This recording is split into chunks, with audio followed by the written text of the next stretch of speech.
So the other day I got a message on Facebook that said, "John, I love the message of your videos, but not if it's coming from you. There are choices you've made in your past that render you not qualified to spread such a message." And for me, that was hard to hear, because the hypocritical Christian is something I fear. To be put in a category like that, I could think of nothing worse. So maybe there's something I should have said first. You see, I can't and won't and don't claim to be perfect. In fact, most times I'm not even good.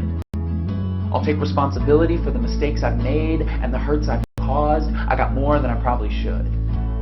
But would God use that against me? Making good coming from my life impossible? Forgives me but refuses to use me? I don't believe in that gospel. I believe in the God of Moses. Moses was an orphan and a murderer with a stutter and a price on his head. Yet God chose this killer to be a fulfiller, performing miracles, leading his people, and making rivers flow red. I believe in the God of David. David, the shepherd boy who turned into a king, a terrible father and an adulterer from the start.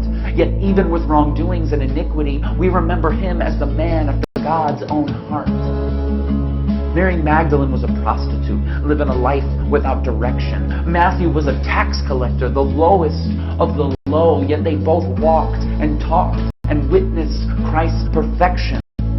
Did God choose the Pharisees, the self-righteous and pompous, full of laws and pretension? Or did he choose cowardly Peter and persecuting Paul to spread the message of Christ's redemption? All these heroes in the Bible, not a one of them was lightly. Leaning not on themselves, they leaned on God. And you know what God is? He is mighty. So can God use me, a broken, steaming mess? And can God use him or her or you? I'm here to tell you right now that the answer is yes.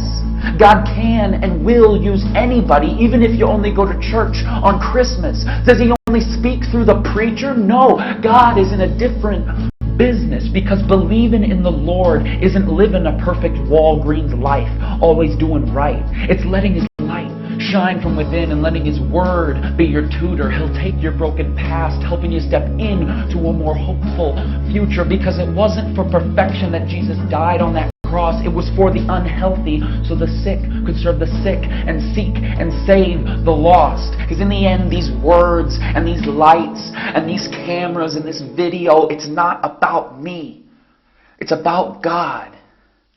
And with God, it's never about who you were, but about who you will be. It's God's story for the world, and we're just playing our parts. So if you're out there feeling not qualified, that's great.